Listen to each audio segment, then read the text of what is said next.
with losing my dad and losing my grandma and losing the business. It was a lot going on. But what I realized, how life precious is, and we just need to be grateful for every single minute that we spend on this planet and thankful.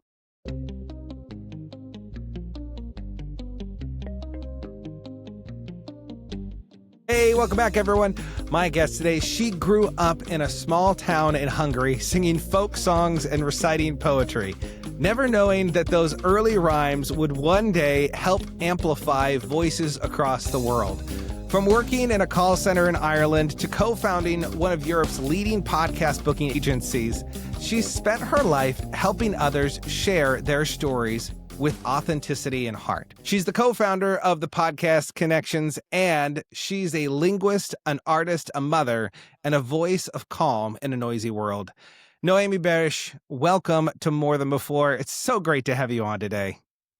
Thank you so much, Nathan. I just stopped breathing when you said folk singer, so that was... Thank you so much for inviting me. Well, that is what we're going to start with. So I would like to know an old folk song that you grew up with. What's an old folk song that you remember from Hungary? Maybe it doesn't make any sense to say the name because nobody would understand, but there are a lot actually in Hungary. It's very popular. It was very popular singing folk songs, and I still love them. Although my son doesn't like it when I sing at home, so I just have to keep it that for time when he's at school. So, is it that he doesn't like the words, or he doesn't like mom singing? Mom singing. Let's put it that way. Yeah. Yeah, it was funny because with our kids, I feel horrible for my wife at times because she can't carry a tune, and my kids will say, "Mom, please stop singing. You can't sing it, Mom." And so I feel horrible for my wife. But you know what? It's the heart behind singing that's most important, I think. So sing out loud, sing with all of your heart, even if it's completely off key. Exactly. I understand that. And I love it. And I don't care if I'm off key or not. I'm usually I'm pretty good. So like, I don't listen to my son. So you grew up kind of in the outskirts of Hungary in a small town outside of Budapest, right? Oh, it's actually like 120 kilometers from Budapest. I don't know that in miles. So it's like, yeah, it's like a 2 hour ride from the capital. Yeah.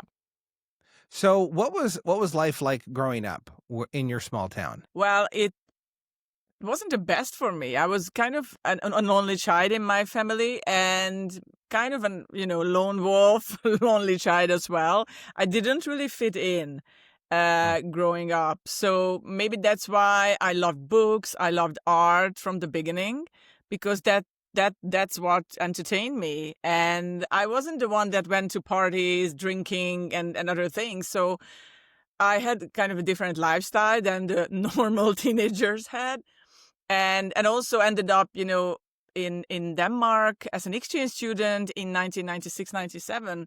And that was, again, a game changer in my life. And when I got back from Denmark to this small town in Hungary, nobody recognized me, and like literally because I changed so much inside and outside.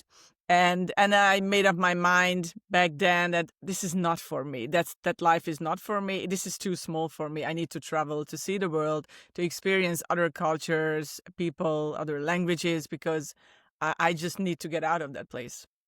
Yeah. What did you dream about becoming when you were a kid? Like what was your dream of what did you want to do?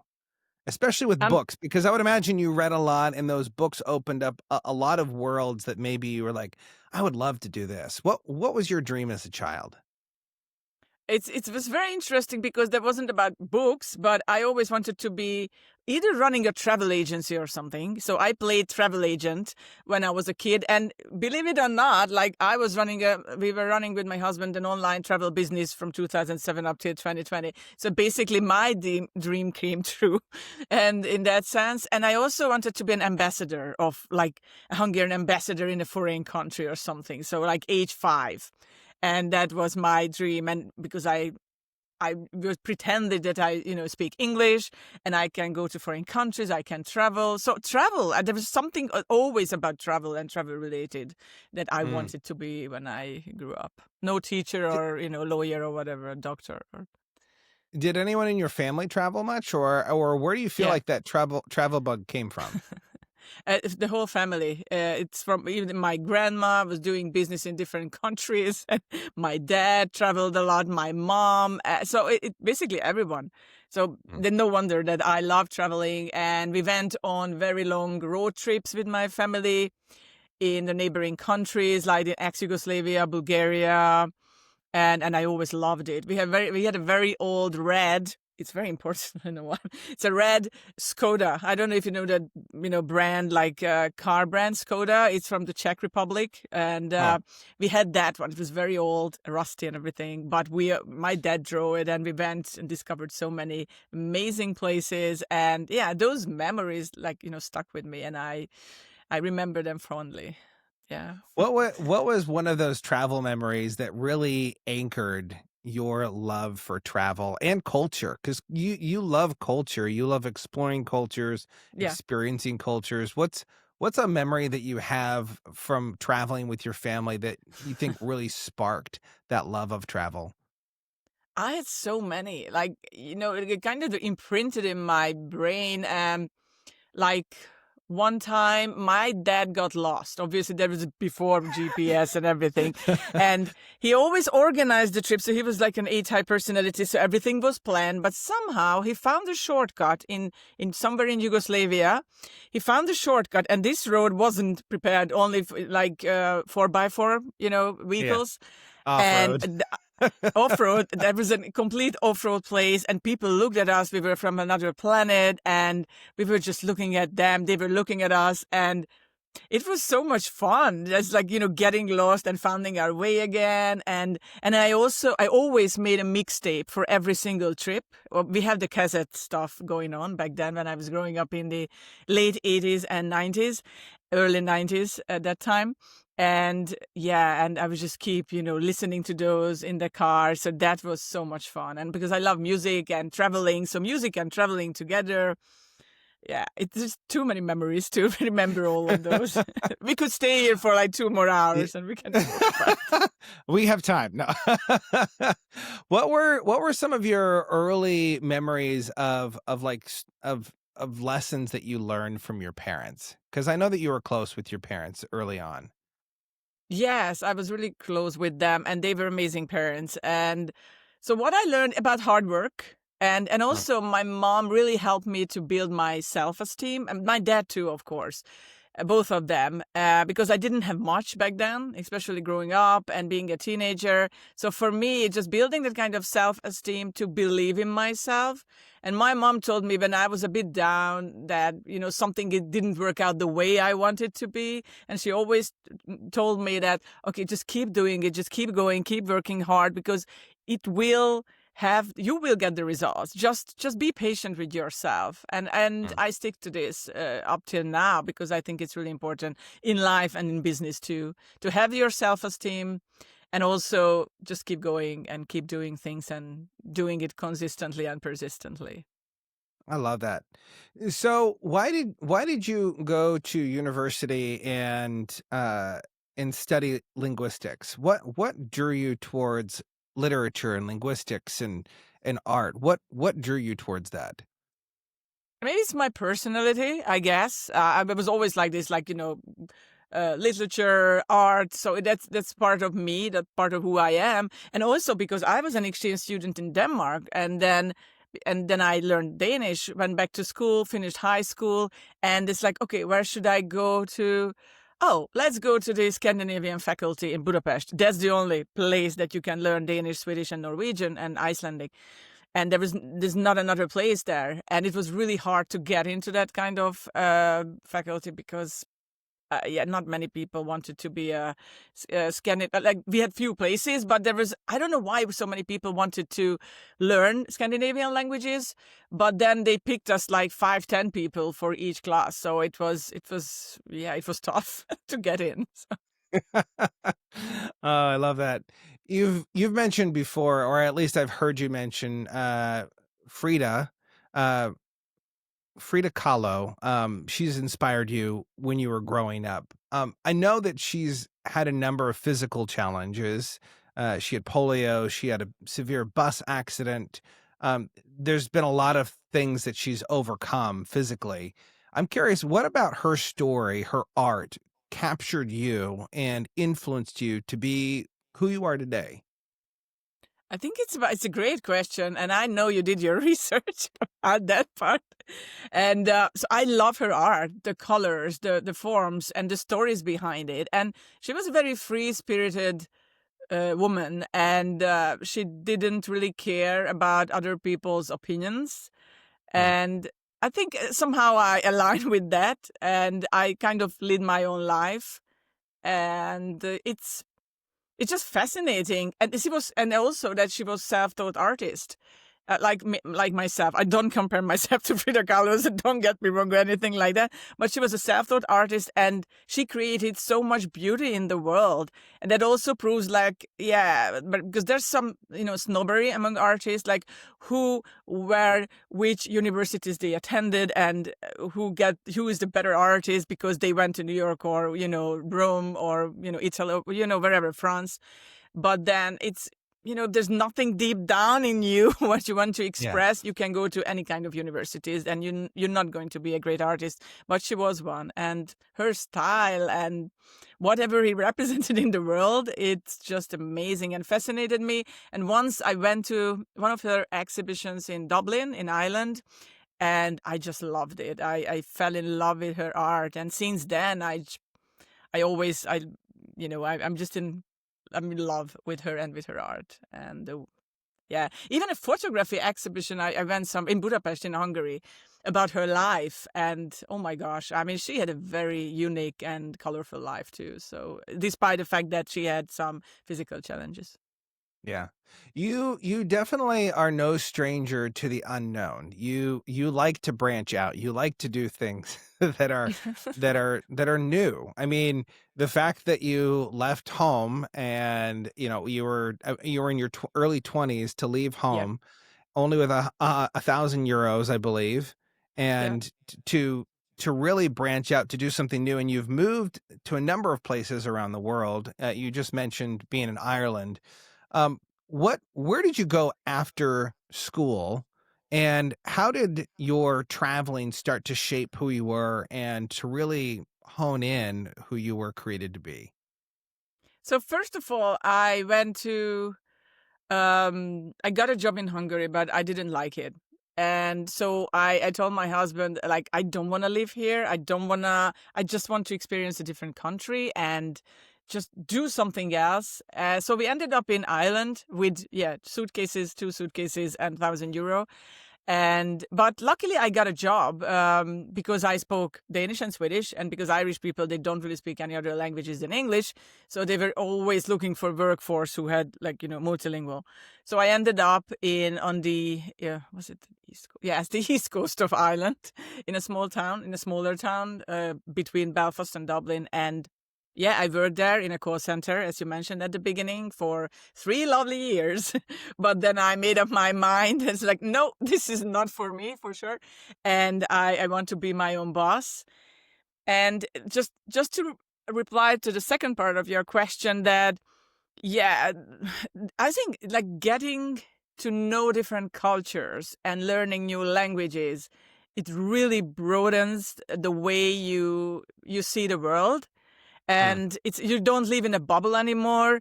Like, I worked in this call center, and I was kind of sarcastic about that, but I learned so much about about wrong leadership, but that's a different story.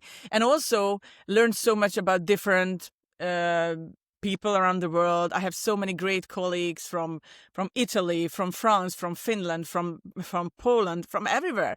And I learned so much from these people along the way, and they really form me, like, who I am today, because all these influences, all these cultures, all these languages, they make you a more colorful person and more understanding with the world and other people's around you.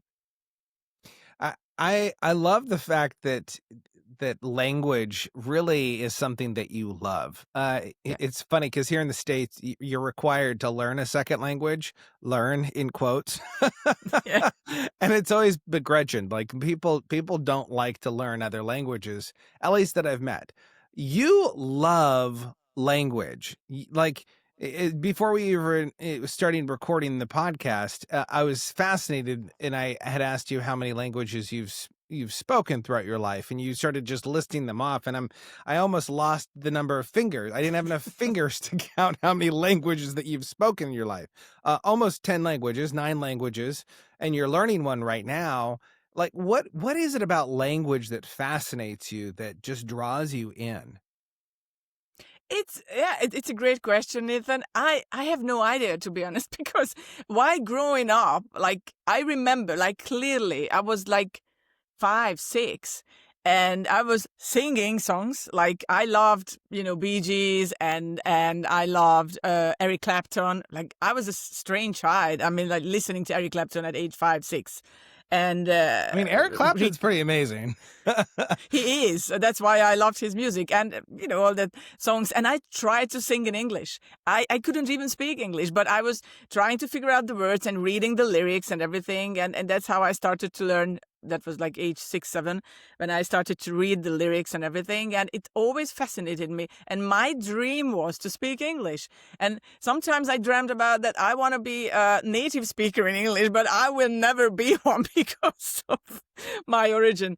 But I don't know, it just fascinated me that other people express themselves in different languages and how their brain works and how they express themselves. And even the music and the melody of different languages, it's so fascinating for me.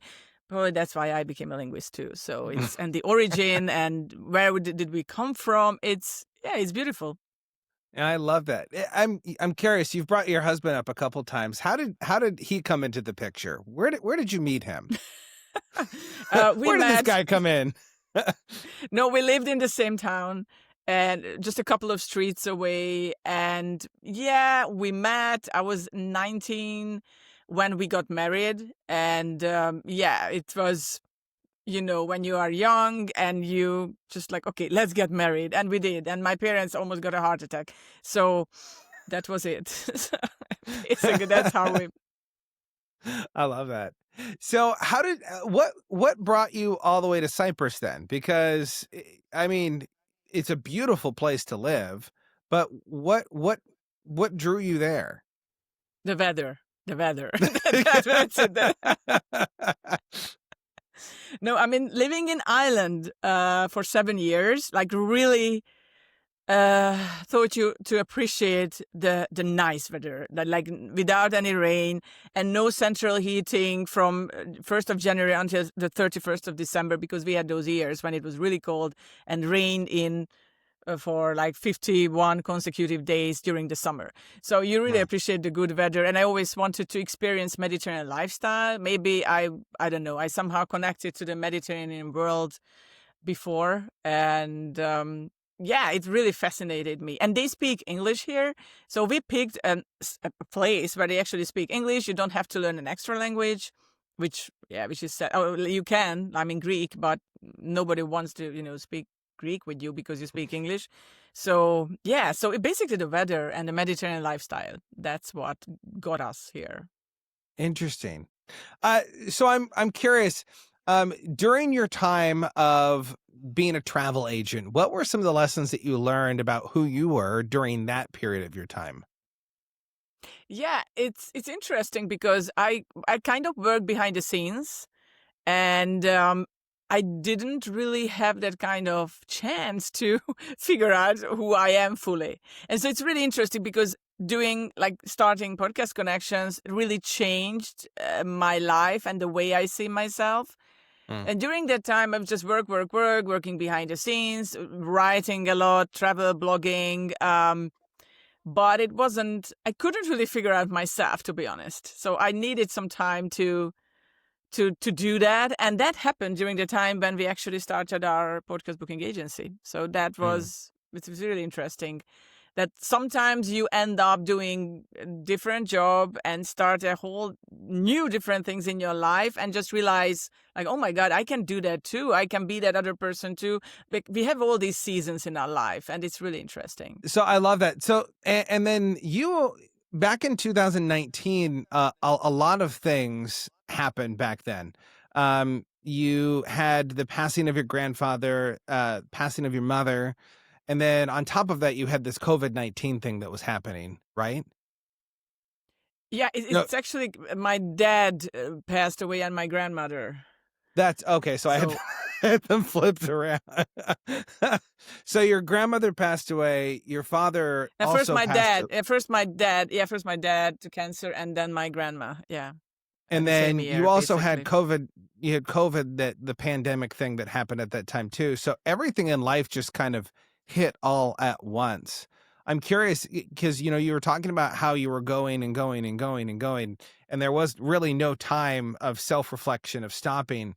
What did that time teach you about life? Because I think we learn a lot, especially around mourning, around the death of loved ones. But then also, you kind of had this mourning of a dream, of the death of a dream that you had had for a long time. Exactly. And it was a tough time for sure. And I think for everyone, not just for me, but for so many people. So many families lost family members during the pandemic, and businesses and work. It was a lot going on for everyone. But especially for me, with losing my dad and losing my grandma and losing the business, it was a lot going on in our family. But what I realized, how life precious is, and we just need to be grateful for every single minute that we spend on this planet, and thankful. So it's kind of, that's how I introduce gratitude into my life, and it's kind of a daily practice that I do daily. And I also realized that art really helped me to heal, like Mm. creating art, and that was wonderful that I can heal myself. I don't need much. I just went back who I am, and I'm an artist, so art helped me to heal through this whole process and the whole craziness that was surrounded me during that time. So what drew you to podcast connections? Why did you start that up? Yes, that was like completely and utterly accidental. So that wasn't planned at all. I mean, to be honest with you, Nathan, I didn't even know what a podcast is before 2020, and I never listened to one because to be honest, I mean, Europe is still very behind when it comes to podcasting, starting podcasts or being guest on podcasts. So my husband came up with the idea thanks to a mentor from Ireland who said, "Okay, I'm starting this course, so you can learn how to be a podcast booking, how to run a podcast booking agency." And I said, because we had no other options back then, our other business just stopped working. Okay, so let's do it. So basically, in like 2 weeks' time, we became podcast booking agents in 2020, and that was it. And we just yeah, I don't really like that quote that like you fake it until you make it, but that's how it worked. I mean, if you want to pay your bills and you pay your kids' tuition and everything, I mean, you need to figure out something in a very short time. And that's what we did basically back in 2020. And that's how we started the whole business. And then it turned out pretty well. So I mean, it's interesting because I would agree the fake it till you make it isn't a great phrase, but there is something about believing it until you achieve it, right? yeah, It's this idea of you believe that this is the next step for you. You believe this is the next thing you really want, and you keep going towards it. You slowly make changes, and I think that's something that we don't understand as people. A lot of people want something, but we don't actually make the changes necessary to move into that space. And so, something like a global pandemic outbreak happens, and then everything slows down, and everyone has the choice of deciding, well, where do you want to move towards next? I still remember Warren Buffett saying that, at least during that first portion of the pandemic, he said, right now is the time that every single person should figure out one skill, one thing that they would like to be better at, and focus on mm, that one thing. So that when things turn back around, you can focus on that new thing. You could become a new person and yeah. do something that's going to make an impact in the world. I'm curious, how has being in the podcasting space, how has that impacted the world from your view? And what kind of joy have you received from being in the line of work that you're in right now?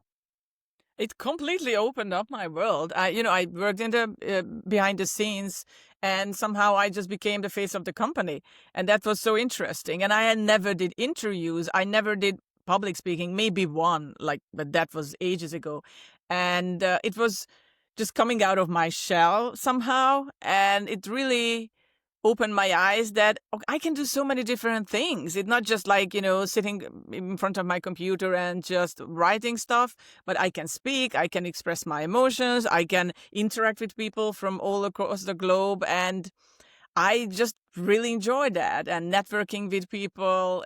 And I didn't really network before. I did a little bit, but not much. And it really opened up my world, and I came out of my shell. And as you said, I kind of became a different person, because we all have these different seasons in our life. After 40, before 40, after 30, it's really interesting. And for me, it was all these personal tragedies, losing business and discovering yourself again. I think that really helped me to who I've become today. Mm. Now, you were hiking in North Carolina when you developed the silent thinking session. Yeah. I'm curious, what is the silent thinking session? Like, if you were to encapsulate that in maybe a couple sentences, what is it? Yeah. And how has that silence served your clients, but also how has the silence served you? That's a very complex question. Yes. So, when you're hiking, you don't really have much time to talk, because hiking in North You Carolina can't and breathe. uphill, you can breathe. I mean, you are happy that you're alive after a hike. And so you can't really do those things. But what you can do, you can think a lot. Mm. And because I never had time to think after, all the personal tragedies, all the trauma, anxiety, I just didn't have time to think, because I would just go, go, go, go, do this, do that, create a new business, work with clients. And I just didn't have the time to sit down and, okay, just think. Because when you don't schedule a thinking session for yourself, like during your days, like, okay, from 10 to 11, let's just sit down and think through things. So I noticed that if I have that problem, that I don't have time to think, other people do that too, especially in nowadays, when there are notifications everywhere. There's so much noise.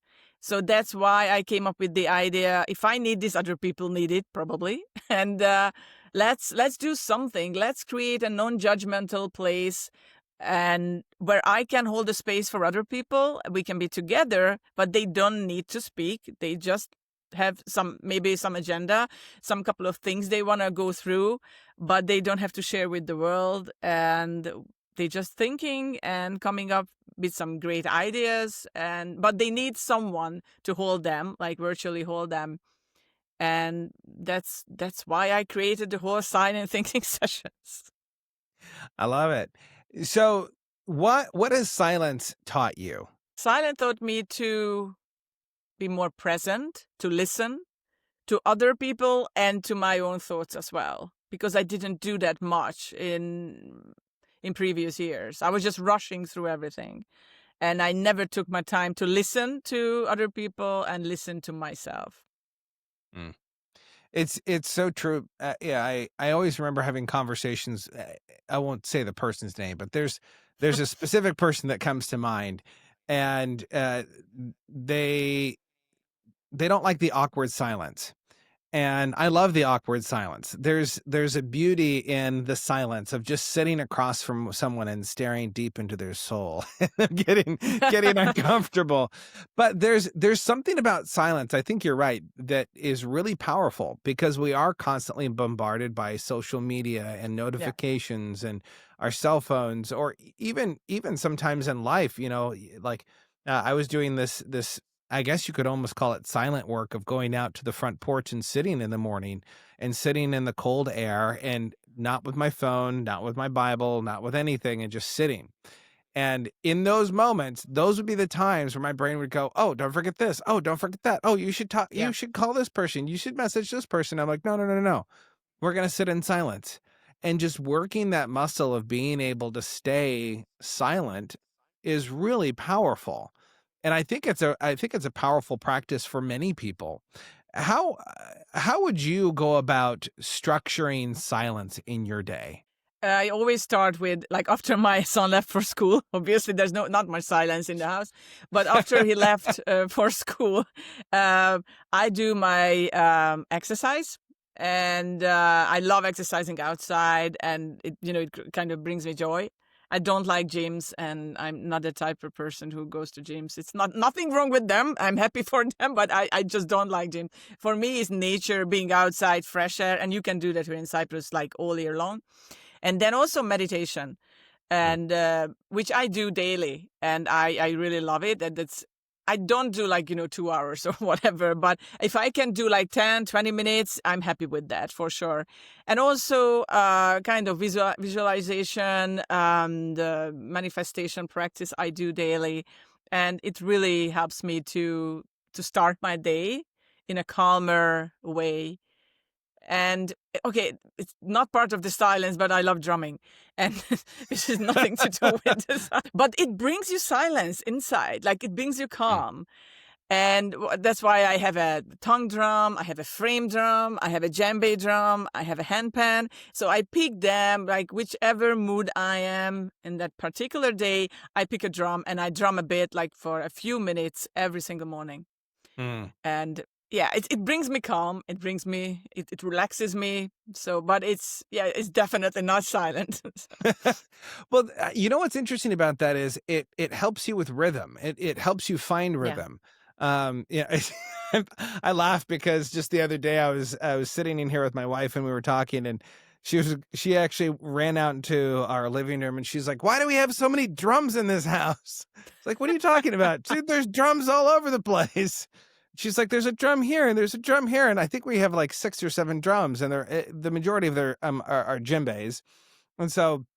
There is something though when you're hitting a drum, especially, actually hitting with your hand, there's Yeah. something about getting into a rhythm. Like in life, we have rhythms, but I think Mm. our rhythms are so off because we are constantly going and it's all fast paced. Just Yeah. sitting down long enough to establish a rhythm is really important. In fact, I think there's actually been studies that people who listen to a specific type of music, your heart rate actually matches the beat of the music. And so there's something really powerful to that. You mentioned your son. I'm curious, what are some of the lessons that you've learned from being a mother? Like, I don't know, there's something really powerful about being a parent. It shows you the worst parts about yourself. It shows you some good parts too. Uh, what are some of the lessons that you've learned from just raising your son? To be patient, like patience for sure. I mean, you need that, especially when you have a 13-year-old, and also to listen to them, like fully being present and listen to them. Because once you do that from an early age, they will tell you everything later on when they have serious problems in life or anything going on in their lives. And thankfully, I realized that he does that. And if something troubles him, he always comes to me. And that keeps me kind of, my soul and body and everything happy that, okay, so he will do that in the future too if he does it, at age 13. So definitely patience and listening fully and being present with them. So when you are with your child and they want to express something important, don't just put down your phone, put away your laptop, and just focus on them, because that time is so precious and important. Mm. It really is. What have been some of the more trying portions of your life? I love the crucible moments of life where life really hits. We've talked about at least a couple of those. But as you look back on your life, what are some of the more challenging times that I love the fact that you say just keep going, just keep going, just keep moving forward. What are some of those times in your past that you look back on and you go, man, that was a time where I wasn't quite sure if I was going to be able to keep going, but I just put one foot in front of the other. What was a time like that, and how did that help you to become who you are today? It's definitely when it comes to, like, for my, like, being an entrepreneur. And I got this question from a host that, like, did you ever think about raising the white flag? That was it? Like, never. I never, no, I'm not that type of person. I just keep going. I don't care. But when it comes to the personal life, it's the death in my family. It's losing my dad, because I was kind of the center of his universe and the only daughter, only child. And losing someone so close to you, it really shakes your world. And because he left us at an early age of 63, I mean, especially that he passed away on my son's birthday, on 7th birthday. So it was always, it's hard. It's hard to go on with life after his passing. And I thought that like I will never be the same. And I didn't, because I changed. I changed so much. But then I also got so much more understanding with other people, and being on service for other people, help other people. And I could be kind of judgmental with other people previously. And I figured out like life is too short to be like that forever. And because you can die at any moment and you may never know when will pass. So for me, it was really figuring out that I can lead a different lifestyle. I can be a different person. I can be a better person. And I think somehow I succeeded in that. And also for me, it was kind of joining the Go-Giver community also helped me to really become who I am, and figuring out like, okay, so I was a go-giver in my whole life. I just didn't know about it. And that was a great moment when I realized that. I love that you bring up the go-giver. Bob is such an incredible guy. It was great having him on the podcast pretty recently, actually. But one of the things that's so powerful about what Bob talks about is this idea of giving. It's important to give. Like, giving is one of the most fundamental things about life. It's about growing community. It's about growing business. For you, growing up, there was a lot of scarcity mindset in your home. I'm curious, how have you seen the way that you see the world shift throughout your life? Because I know that you've talked about kind of that the mentality of the limited belief of there's the scarcity mindset.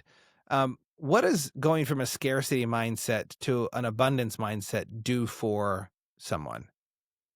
Oh my gosh, it's a whole different new world, but it takes so much work.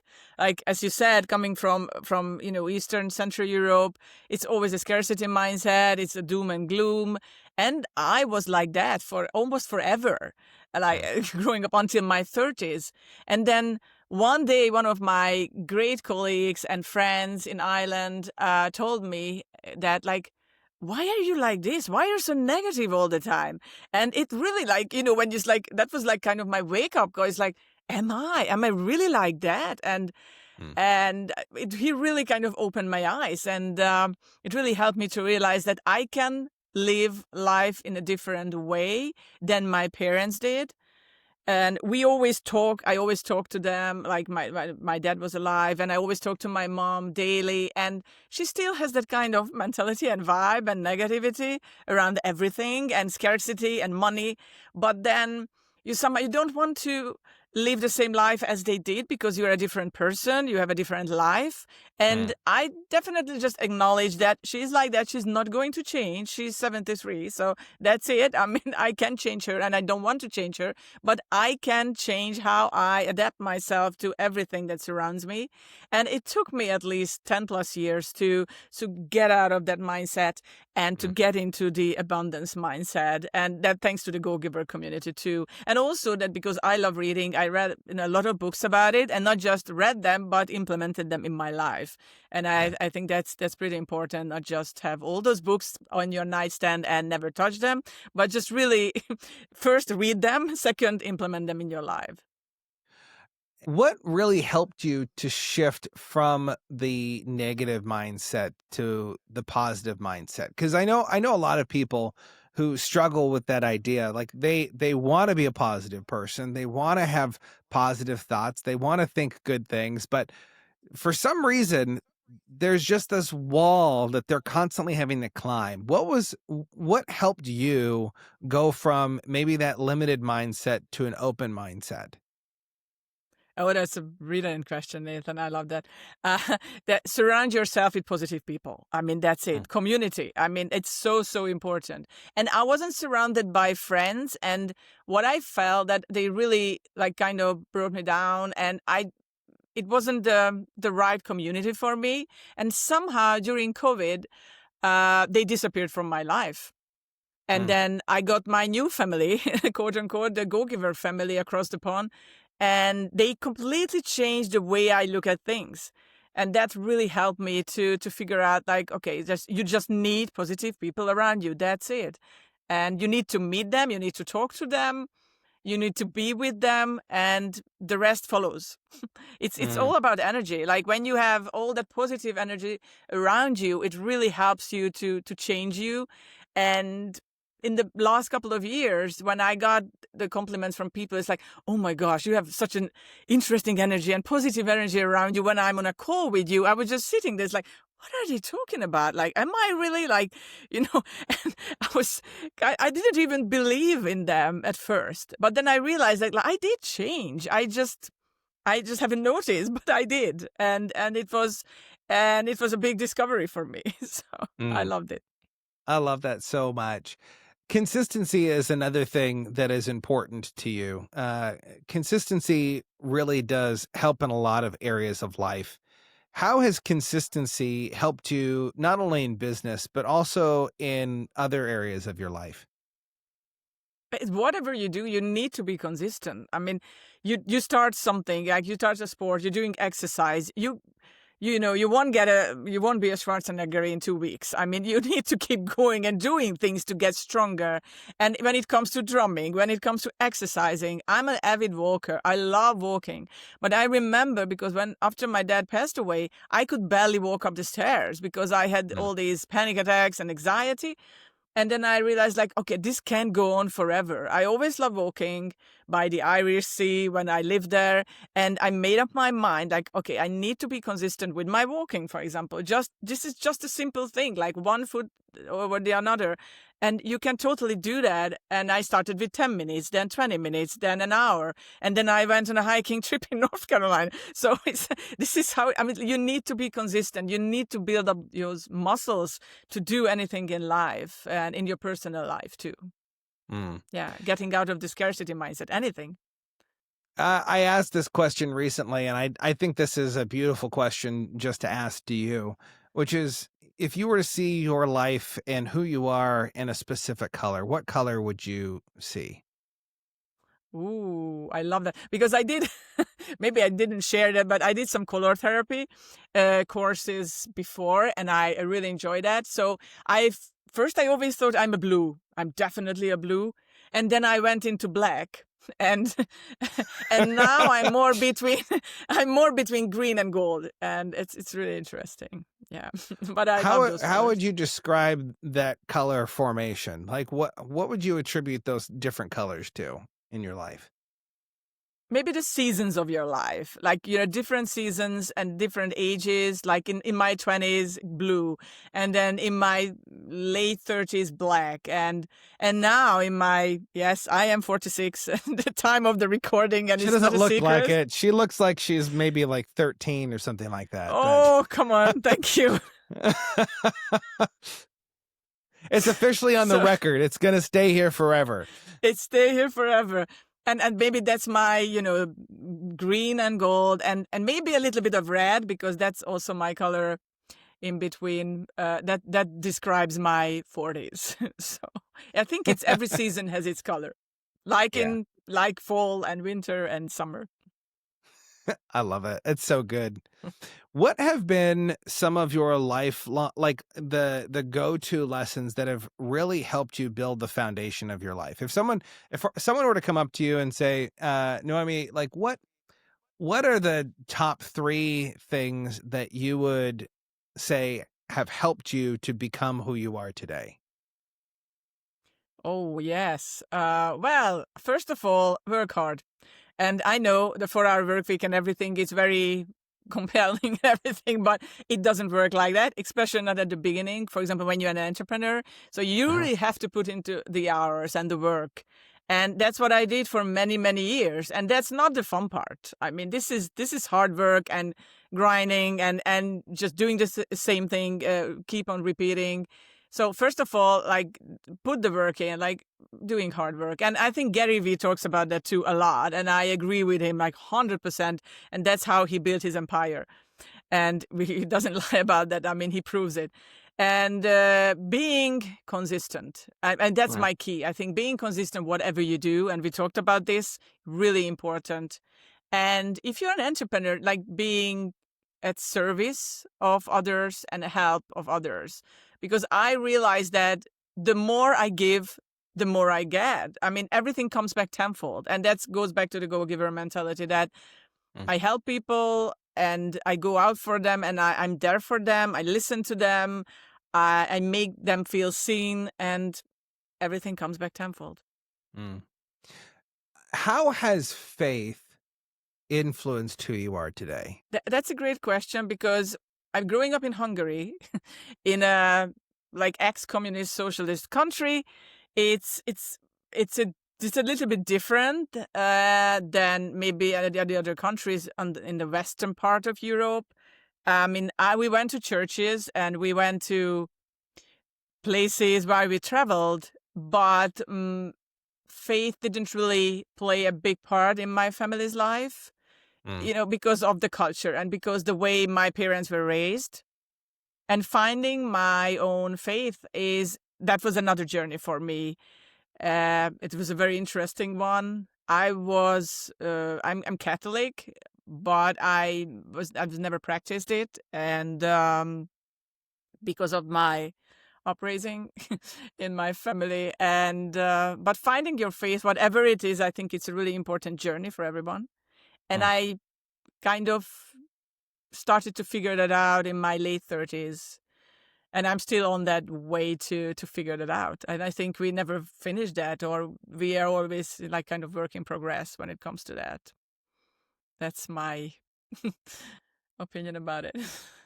I love it. Well, I think there's so many different aspects of who we are. Yeah. The things that we go through really do shape our lives and who we become through time. Noemi, I have really enjoyed having you on. I have one more question here for you, but before I ask it, for those of you listening, if the conversation today has resonated with you, go and connect with Noemi. She has some incredible work. You can actually go to her website and you can join the wait list for a silent thinking session, which I should probably go do that because I probably need some silence. But you can go to noemiberes.com, which is NOEMIBERES.com. And I'll put that in the show note links here, whatever it is. You guys know what it is. But make sure you follow her journey on LinkedIn. And she also has an ASMR style reading podcast on YouTube, which I was listening to it the other day, and I'm pretty sure I fell asleep halfway through it. It's just so relaxing. So if you need something to fall asleep to, no, if you want something that's really just going to relax you, it's a fun and enjoyable experience to go through.